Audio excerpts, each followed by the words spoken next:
ৰাষ্ট্ৰীয় পৰ্যায়ত শ্ৰেষ্ঠ চিত্ৰনাট্যৰ সন্মান পোৱা প্ৰথম অসমীয়া ছবিখনৰ নাম কি? শুদ্ধ অপশ্যনটো হ'ব অপশ্যন এ অগ্নিস্নান। ৰাষ্ট্ৰীয় পৰ্যায়ত শ্ৰেষ্ঠ চিত্ৰনাট্যৰ সন্মান পোৱা প্ৰথম অসমীয়া ছবিখনৰ নাম আছিল অগ্নিস্নান। নেক্সট কুৱেশ্যন, অসমৰ কোনগৰাকী খেলুৱৈক ড্ৰিং এক্সপ্ৰেছ বুলি অভিহিত কৰা হৈছে? শুদ্ধ অপশ্যনটো হ'ব অপশ্যন চি হিমা দাস। হিমা দাসক ড্ৰিং এক্সপ্ৰেছ বুলিও জনা যায়। নেক্সট কুৱেশ্যন, চুতীয়া ৰাজ্যৰ শেষজন ৰজাৰ নাম কি আছে? শুদ্ধ অপশ্যনটো হ'ব অপশ্যন ডি নিত্ৰপাল বা নীতিপাল। নিত্ৰপাল বা নীতিপাল আছিল চুতীয়া ৰাজ্যৰ শেষজন ৰজাৰ নাম। নেক্সট কুৱেশ্যন, শৰাইঘাটৰ যুদ্ধ কিমান চনত হৈছিল? শুদ্ধ অপশ্যনটো হ'ব অপশ্যন এ 1671 চনত। শৰাইঘাটৰ যুদ্ধ সংঘটিত হৈছিল 1671 চনত। নেক্সট কুৱেশ্যন, আহোমসকলৰ শেষৰ ৰাজধানী ক'ত আছিল? অপশ্যন আছে চৰাইদেউ, যোৰহাট, ৰংপুৰ, তেজপুৰ। ইয়াৰ ভিতৰত কাৰেক্ট এনচাৰ হ'ব অপশ্যন বি যোৰহাট। আহোমসকলৰ শেষৰ ৰাজধানী আছিল যোৰহাটত। নেক্সট কুৱেশ্যন, কামাখ্যা মন্দিৰ নিৰ্মাণ কৰা ৰজাজন কোন আছিল? শুদ্ধ অপশ্যনটো হ'ব অপশ্যন এ নৰকাসুৰ। কামাখ্যা মন্দিৰ নিৰ্মাণ কৰা ৰজাজন আছিল নৰকাসুৰ। নেক্সট কুৱেশ্যন, এখন ৰাজ্যৰ প্ৰশাসনিক হৃদপিণ্ড বুলি ক'লে কাক বুজা যায়? শুদ্ধ অপশ্যনটো হ'ব অপশ্যন ডি এখন ৰাজ্যৰ প্ৰশাসনিক হৃদপিণ্ড বুলি ক'লে সচিবালয়ক বুজা যায়। নেক্সট কুৱেশ্যন, বিশ্ব কেঞ্চাৰ দিৱস কেতিয়া পালন কৰা হয়? শুদ্ধ অপশ্যনটো হ'ব অপশ্যন বি 4 ফেব্ৰুৱাৰী তাৰিখে বিশ্ব কেঞ্চাৰ দিৱস পালন কৰা হয়। নেক্সট কুৱেশ্যন, প্ৰথম অসমীয়া আংশিক ৰঙীন ছবিখনৰ নাম কি? শুদ্ধ অপশ্যনটো হ'ব অপশ্যন বি শকুন্তলা। প্ৰথম অসমীয়া আংশিক ৰঙীন ছবিখনৰ নাম হ'ল শকুন্তলা। নেক্সট কুৱেশ্যন, প্ৰথম অসমীয়া সম্পূৰ্ণ ৰঙীন ছবিখনৰ নাম কি? ইয়াৰ শুদ্ধ উত্তৰটো হ'ব অপশ্যন চি ভাইটি। প্ৰথম অসমীয়া সম্পূৰ্ণ ৰঙীন ছবিখনৰ নাম হ'ল ভাইটি। নেক্সট কুৱেশ্যন, পবিতৰা অভয়াৰণ্য কোনখন জিলাত অৱস্থিত? শুদ্ধ অপশ্যনটো হ'ব অপশ্যন ডি মৰিগাঁও। পবিতৰা অভয়াৰণ্যখন মৰিগাঁও জিলাত অৱস্থিত। নেক্সট কুৱেশ্যন, মেডাম মেফি উৎসৱ কোন জনগোষ্ঠীয়ে পালন কৰে? শুদ্ধ অপশ্যনটো হ'ব অপশ্যন বি টাই আহোম। টাই আহোমসকলে মেডাম মেফি উৎসৱ উদযাপন কৰে। নেক্সট কুৱেশ্যন, ভাৰতৰ সৰ্বাধিক জনসংখ্যা ৰাজ্য কোনখন? শুদ্ধ অপশ্যনটো হ'ব অপশ্যন চি উত্তৰ প্ৰদেশ। ভাৰতৰ সৰ্বাধিক জনসংখ্যা থকা ৰাজ্যখন হ'ল উত্তৰ প্ৰদেশ। নেক্সট কুৱেশ্যন, নীলা বাইদেউ কাৰ স্বপ্ন নাম? শুদ্ধ অপশ্যনটো হ'ব অপশ্যন এ নিৰ্মল প্ৰভা বৰদলৈ। নিৰ্মল প্ৰভা বৰদলৈ স্বপ্ন নাম আছিল নীলা বাইদেউ। নেক্সট কুৱেশ্যন, অসম সাহিত্য সভাৰ তৃতীয়জন সভাপতি কোন আছিল? শুদ্ধ অপশ্যনটো হ'ব অপশ্যন বি কালিৰাম মেধি। অসম সাহিত্য সভাৰ তৃতীয়জন সভাপতি আছিল কালিৰাম মেধি। নেক্সট কুৱেশ্যন, চীনৰ মুদ্ৰাৰ নাম কি? শুদ্ধ অপশ্যনটো হ'ব অপশ্যন চি য়েন। চীনৰ মুদ্ৰাৰ নাম হ'ল য়েন। নেক্সট কুৱেশ্যন, অসমত দাস প্ৰথা কেতিয়া বিলোপ কৰা হয়? শুদ্ধ অপশ্যনটো হ'ব অপশ্যন এ 1843 চনত। 1843 চনত অসমত দাস প্ৰথা বিলোপ কৰা হৈছিল। নেক্সট কুৱেশ্যন, মানৰ প্ৰথম আক্ৰমণ কোন চনত হৈছিল? শুদ্ধ অপশ্যনটো হ'ব অপশ্যন ডি 1817 চনত। মানৰ প্ৰথম আক্ৰমণ সংঘটিত হৈছিল 1817 চনত। নেক্সট কুৱেশ্যন, অসমৰ প্ৰথম শিশু আলোচনীখনৰ নাম কি? শুদ্ধ অপশ্যনটো হ'ব অপশ্যন বি ল'ৰা বন্ধু। অসমৰ প্ৰথম শিশু আলোচনীখনৰ নাম হ'ল ল'ৰা বন্ধু। নেক্সট কুৱেশ্যন, অসম সাহিত্য সভাৰ প্ৰথম অধিৱেশন ক'ত অনুষ্ঠিত হৈছিল? শুদ্ধ অপশ্যনটো হ'ব অপশ্যন চি শিৱসাগৰ। অসম সাহিত্য সভাৰ প্ৰথম অধিৱেশন অনুষ্ঠিত হৈছিল শিৱসাগৰ জিলাত। নেক্সট কুৱেশ্যন, শেৱালি কবি বুলি কোনজন সাহিত্যিকক জনা যায়? শুদ্ধ অপশ্যনটো হ'ব অপশ্যন এ ৰত্নকান্ত বৰকাকতি। ৰত্নকান্ত বৰকাকতিক শেৱালি কবি নামে জনা যায়। নেক্সট কুৱেশ্যন, দাণ্ডি যাত্ৰাত অংশ লোৱা অসমৰ ব্যক্তিগৰাকীৰ নাম কি? শুদ্ধ অপশ্যনটো হ'ব অপশ্যন ডি লীলাধৰ বৰুৱা। দাণ্ডি যাত্ৰাত অংশ লোৱা অসমৰ ব্যক্তিগৰাকীৰ নাম হ'ল লীলাধৰ বৰুৱা। নেক্সট কুৱেশ্যন, কিমান চনত অসমত প্ৰথম জনতা দলৰ চৰকাৰ গঠন হৈছিল? শুদ্ধ অপশ্যনটো হ'ব অপশ্যন চি 1978 চনত। 1978 চনত অসমত প্ৰথম জনতা দলৰ চৰকাৰ গঠন হৈছিল। নেক্সট কুৱেশ্যন, বিধানসভাৰ অধ্যক্ষক কোনে নিৰ্বাচন কৰে?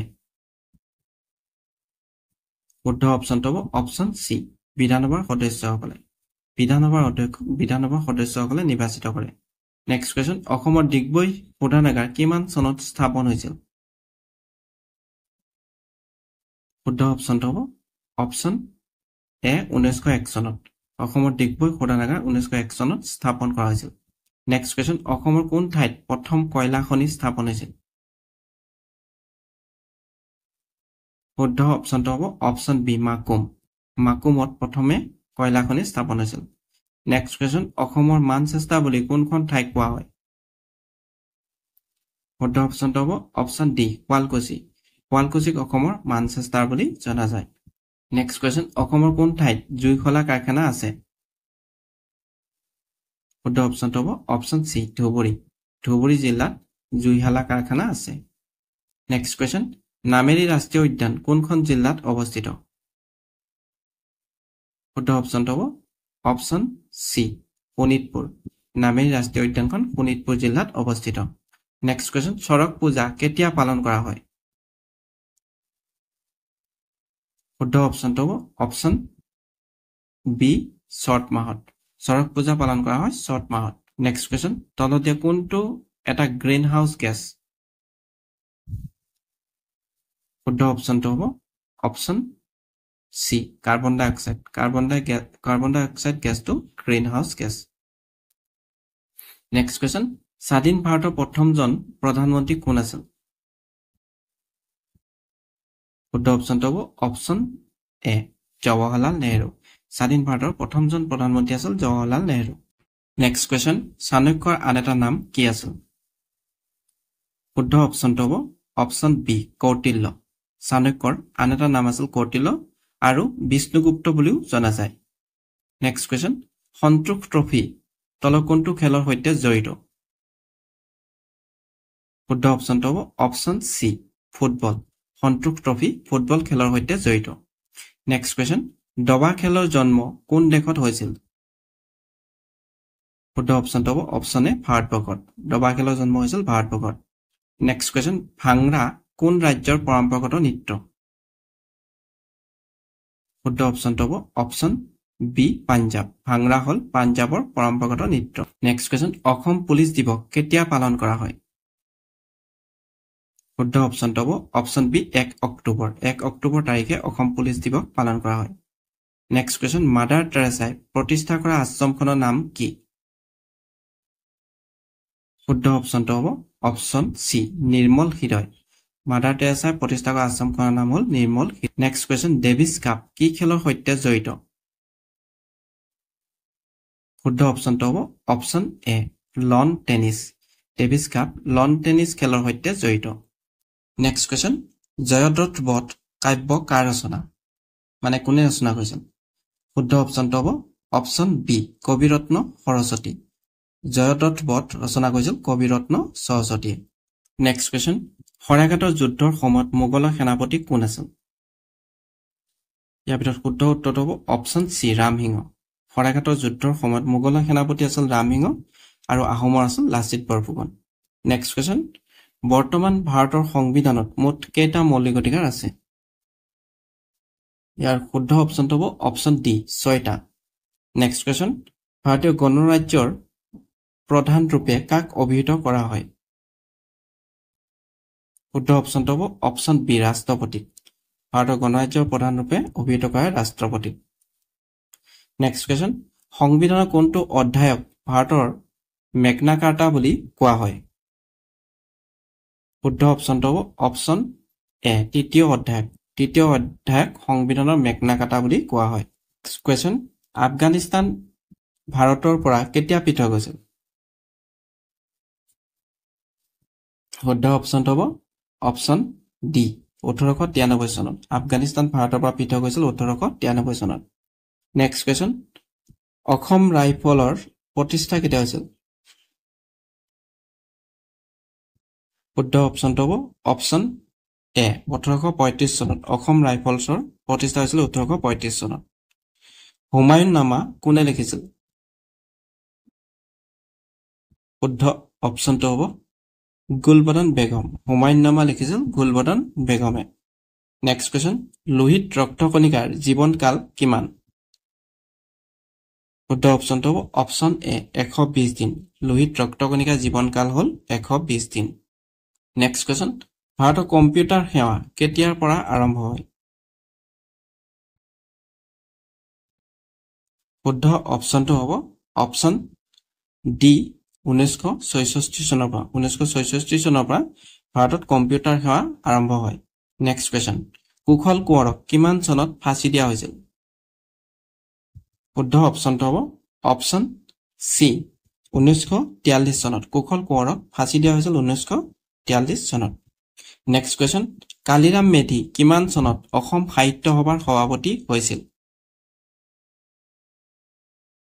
শুদ্ধ অপশনটো হ'ব অপশন বি 1919 চনত কালিৰাম মেধি 1919 চনত অসম সাহিত্য সভাৰ সভাপতি হৈছিল নেক্সট কোৱেশ্চন মোৰ যে কিমান হেপা পুথিখনৰ বাবে কোনে সাহিত্য একাডেমী বঁটা লাভ কৰিছিল শুদ্ধ অপশনটো হ'ব অপশন এ কেশৱ মহন্তই মোৰ যে কিমান হেপা পুথিখনৰ বাবে সাহিত্য একাডেমী বঁটা লাভ কৰিছিল নেক্সট কোৱেশ্চন বিন বৰাগী কবিতা পুথিখন কাৰ ৰচনা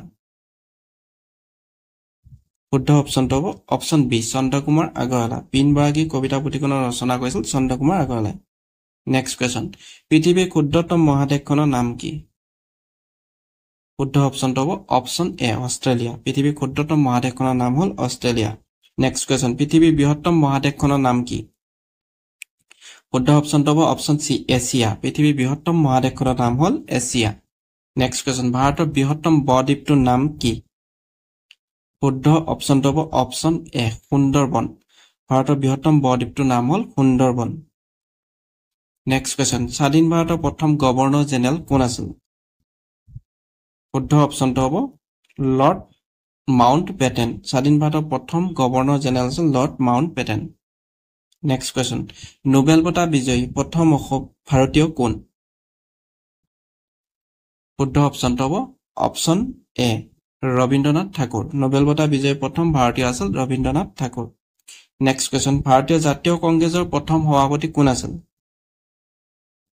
শুদ্ধ অপশনটো হ'ব অপশন ডি উমেশ চন্দ্ৰ বেনাৰ্জী ভাৰতীয় জাতীয় কংগ্ৰেছৰ প্ৰথম সভাপতি আছিল উমেশ চন্দ্ৰ বেনাৰ্জী নেক্সট কোৱেশ্চন প্ৰথম ভাৰতীয় মহিলা মহাকাশচাৰী কোন আছিল শুদ্ধ অপশনটো হ'ব অপশন বি কল্পনা চাওলা প্ৰথম ভাৰতীয় মহিলা মহাকাশচাৰী আছিল কল্পনা নেক্সট কোৱেশ্চন আইন ই আকবৰী কাৰ ৰচনা শুদ্ধ অপশনটো হ'ব অপশন সি আবুল ফজল আইন ই আকবৰী ৰচনা কৰিছিল আবুল ফজলে নেক্সট কোৱেশ্চন সাহিত্য একাডেমীৰ মুখ্য কাৰ্যালয় ক'ত অৱস্থিত শুদ্ধ অপশনটো হ'ব অপশন বি দিল্লী সাহিত্য একাডেমীৰ মুখ্য কাৰ্যালয় দিল্লীত অৱস্থিত নেক্সট কোৱেশ্চন সংগীত নাটক একাডেমীৰ মুখ্য কাৰ্যালয় ক'ত অৱস্থিত শুদ্ধ অপশনটো হ'ব অপশন বি দিল্লী সংগীত নাটক একাডেমীৰ মুখ্য কাৰ্যালয় দিল্লীত অৱস্থিত নেক্সট কোৱেশ্চন হিমাচল প্ৰদেশৰ ৰাজধানী কি শুদ্ধ অপশনটো হ'ব অপশন এ চিমলা হিমাচল প্ৰদেশৰ ৰাজধানীৰ নাম হ'ল চিমলা নেক্সট কোৱেশ্চন ৰাজস্থানৰ ৰাজধানীৰ নাম কি শুদ্ধ অপশনটো হ'ব অপশন বি জয়পুৰ ৰাজস্থানৰ ৰাজধানীৰ নাম হ'ল জয়পুৰ নেক্সট কোৱেশ্চন অৰুণাচল প্ৰদেশৰ ৰাজধানী কি শুদ্ধ অপশনটো হ'ব অপশন ডি ইটানগৰ অৰুণাচল প্ৰদেশৰ ৰাজধানীৰ নাম হ'ল ইটানগৰ নেক্সট কোৱেশ্চন ভাৰত ৰত্ন লাভ কৰা প্ৰথমজন অসমীয়া কোন শুদ্ধ অপশনটো হ'ব অপশন বি গোপীনাথ বৰদলৈ ভাৰত ৰত্ন লাভ কৰা প্ৰথমজন অসমীয়া আছিল গোপীনাথ বৰদলৈ নেক্সট কোৱেশ্চন ৰুদ্ৰসিংহৰ আহোম নাম কি আছিল শুদ্ধ অপশনটো হ'ব অপশন সি সুখ্ৰাম মফা ৰুদ্ৰসিংহৰ আহোম নাম আছিল সুখ্ৰাম মফা নেক্সট কোৱেশ্চন কোনজন আহোম স্বৰ্গদেৱে শিঙেৰি ঘৰত উঠা প্ৰথা প্ৰচলন কৰিছিল শুদ্ধ অপশনটো হ'ব অপশন এ চুডাংফাই প্ৰথমে শিঙেৰি ঘৰত উঠা প্ৰথা প্ৰচলন কৰিছিল নেক্সট কোৱেশ্চন নৰিয়া ৰজা বুলি কোনজন ৰজাক জনা যায় শুদ্ধ অপশনটো হ'ব অপশন বি চুটিনফাক নৰিয়া ৰজা নামেও জনা যায় নেক্সট কোৱেশ্চন ইটাখুলি ৰণ কোনজন আহোম স্বৰ্গদেউৰ দিনত সংঘটিত হৈছিল শুদ্ধ অপশনটো হ'ব অপশন ডি গদাধৰ সিংহৰ সময়ত ইটাখুলি ৰণ সংঘটিত হৈছিল নেক্সট কোৱেশ্চন গুৱাহাটীৰ শুক্ৰেশ্বৰ মন্দিৰ কোনজন আহোম ৰজাই নিৰ্মাণ কৰাইছিল শুদ্ধ অপশ্যনটো হ'ব অপশ্যন এ প্ৰমত্ত সিংহই গুৱাহাটী শুক্ৰেশ্বৰ মন্দিৰ নিৰ্মাণ কৰিছিল প্ৰমত্ত সিংহই নেক্সট কুৱেশ্যন বৰাল অভয়াৰণ্য কোনখন জিলাত অৱস্থিত শুদ্ধ অপশ্যনটো হ'ব অপশ্যন বি কাছাৰ জিলাত বৰাইল অভয়াৰণ্যখন কাছাৰ জিলাত অৱস্থিত নেক্সট কুৱেশ্যন মানাহ ৰাষ্ট্ৰীয় উদ্যানক কিমান চনত বিশ্ব ঐতিহ্য ক্ষেত্ৰ হিচাপে ঘোষণা কৰা হৈছিল শুদ্ধ অপশ্যনটো হ'ব অপশ্যন এ 1985 1985 চনত মানাহ ৰাষ্ট্ৰীয় উদ্যানক বিশ্ব ঐতিহ্য ক্ষেত্ৰ হিচাপে ঘোষণা কৰা হৈছিল নেক্সট কুৱেশ্যন খেৰাই উৎসৱ কোনটো জনগোষ্ঠীয়ে পালন কৰে শুদ্ধ অপশ্যনটো হ'ব অপশ্যন সি বড়োসকলে খেৰাই উৎসৱ বড়োসকলে পালন কৰে নেক্সট কুৱেশ্যন সামাংকন উৎসৱ কোন জনগোষ্ঠীয়ে পালন কৰে শুদ্ধ অপশ্যনটো হ'ব অপশ্যন এ কাৰ্বিসকলে সামাংকন উৎসৱটো পালন কৰে কাৰ্বিসকলে নেক্সট কুৱেশ্যন সাহিত্য অকাডেমী বঁটা কিমান চনৰ পৰা প্ৰদান কৰা হৈছে শুদ্ধ অপশ্যনটো হ'ব অপশ্যন বি 1955 চনৰ পৰা সাহিত্য অকাডেমী বঁটা প্ৰদান কৰি অহা হৈছে 1955 চনৰ পৰা নেক্সট কুৱেশ্যন অসম উপত্যকা সাহিত্য বঁটা লাভ কৰা প্ৰথম অসমীয়া সাহিত্যিকজন কোন আছিল শুদ্ধ অপশ্যনটো হ'ব অপশ্যন এ ভৱেন্দ্ৰনাথ শইকীয়া অসম উপত্যকা সাহিত্য বঁটা লাভ কৰা প্ৰথমজন অসমীয়া সাহিত্যিক আছিল ভৱেন্দ্ৰনাথ শইকীয়া নেক্সট কুৱেশ্যন অলিম্পিকত পদক লাভ কৰা অসমৰ প্ৰথম খেলুৱৈ কোন আছিল শুদ্ধ অপশ্যনটো হ'ব অপশ্যন বি লাভলীনা বৰগোহাঁই অলিম্পিকত পদক লাভ কৰা অসমৰ প্ৰথম খেলুৱৈ আছিল লাভলীনা বৰগোহাঁই